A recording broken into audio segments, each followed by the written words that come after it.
Hello everyone, আজ আমি বানাবো পায়েস। সেই রেসিপিটাই তোমাদেরকে দেবো। পরমান্ন বা মিষ্টান্ন এটাকে বলা যায়। যে কোনো শুভ কাজে কিন্তু এটা লাগে, তাই না?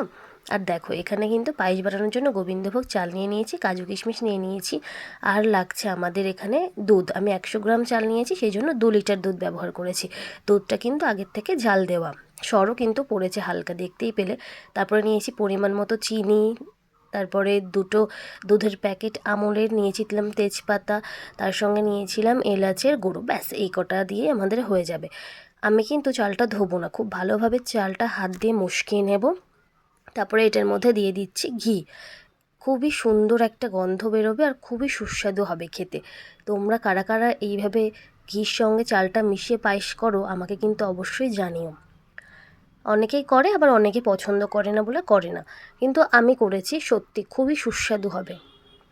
আমি ভালোভাবে হাত দিয়ে ঘি আর চালটা মশকিয়ে নেব, যাতে একে অপরের সঙ্গে খুব ভালোভাবে মিশে যায়। আমি এরপরে একটা কড়াইতে কিছুটা পরিমাণে ঘি নিয়েছি। কাজু কিশমিশটা আগে থেকে ধুয়ে রেখেছিলাম, সেটা আমি এখন এটাতে ভেজে নেব। আমি আগে থেকে কাজু কিশমিশটা ভেজে তুলে রাখছি। অনেকে পায়েস হয়ে যাওয়ার পরে আলাদা পাত্রে কাজু কিশমিশটা ভেজে তুলে নিতে পারেন, তাতেও হবে। কিন্তু আমার আগে থেকে ভেজে রাখলে, কারণ আমি একই কড়াইতে করব পায়েসটা। তো আমার কাজু কিশমিশটা বেশ অনেকটাই ভাজা হয়ে গেছে, কালারটা একটু চেঞ্জ হয়ে এসছে, বাদামি বাদামি। তো তুলে নিলাম। তারপরে আমি দিয়ে দিচ্ছি এখানে আগে থেকে জাল দেওয়া দুধ।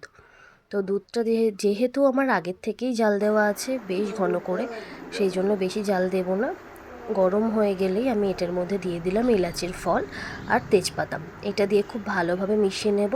আর দুধটা ফুটতে আরম্ভ করবে, তারপরেই অন্যান্য জিনিস দেবো, কারণ এলাচের ফল আর তেজপাতার যে ফ্লেভার হয় সেটা যেন দুধের মধ্যে খুব ভালোভাবে মিশে যায়। আমার দুধটা ফুটতে আরম্ভ করেছিল, তারপরে আমি দিয়ে দিলাম আগে থেকে গোবিন্দভোগ চালেরটা, যেটা আমি ঘিয়ে মেখে রেখেছিলাম সেটা। তো দেখো, চালটা কিন্তু আমি একটু নষ্ট হতে দিইনি, বেশ কিছুটা পরিমাণে লেগেছিল বাটিতে, সেটাও এখানে দিয়ে দিলাম। চালটা দেওয়ার পরে কিন্তু খুব ভালোভাবে আমাদেরকে অনবরত নাড়তে হবে, যেন চালটা একসাথে কখনো দলা পাকিয়ে না যায়, সেটাও খেয়াল রাখতে হবে। এদিকে এটা হতে থাকুক, ততক্ষণে লিকুইড দুধের মধ্যে দিয়ে দেব আমুলের পাউডার দুধটা, দিয়ে খুব ভালোভাবে মেশাতে হবে, যাতে দলা পাকিয়ে না থাকে। মানে যে পাউডার দুধটা আমরা এখানে ব্যবহার করছি সেটা যেন লিকুইড দুধের সঙ্গে খুব ভালোভাবে মিশতে থাকে। তো ততক্ষণে আমি এটা খুব ভালোভাবে মিশিয়ে নিচ্ছি। আমার মেশানো হয়ে গেছে। এদিকে মিশিয়ে রেখে দেওয়ার পরে আমি দেখলাম যে চালটা দলা পাকিয়ে যায়নি। তো আবার এর সঙ্গে আমাদের খেয়াল রাখতে হবে যে চালটা কতটা পরিমাণে সিদ্ধ হলো।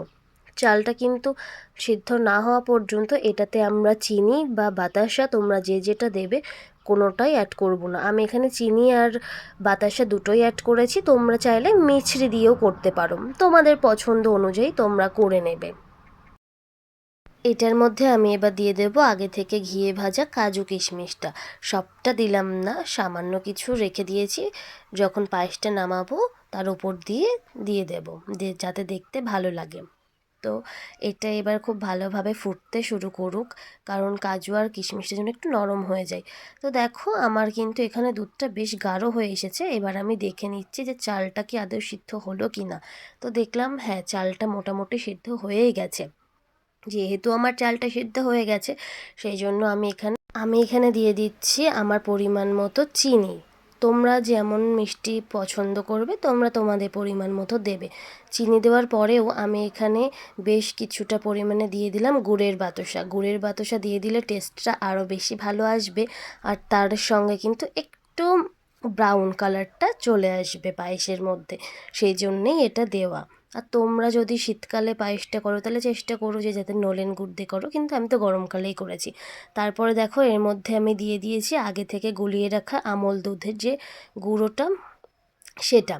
তো দিয়ে সব কিছু একসঙ্গে খুব ভালোভাবে মিশিয়ে নেব। আর চিনি আর বাতাসাটা যতক্ষণ না পায়েসের সঙ্গে মানে মিশে যাচ্ছে ততক্ষণ এটা আমরা নাড়তে থাকবো। তো ব্যাস, বেশ 15 মিনিট মতো নাড়ার পরে আমার পায়েসটা দেখো রেডি হয়ে গেছে। এবার আমি আলাদা একটা পাত্রে পায়েসটাকে তুলে নিচ্ছি। আমার এই পায়েসের রেসিপিটা যদি তোমাদের ভালো লাগে তাহলে অবশ্যই একটা লাইক করে দিও। টাটা।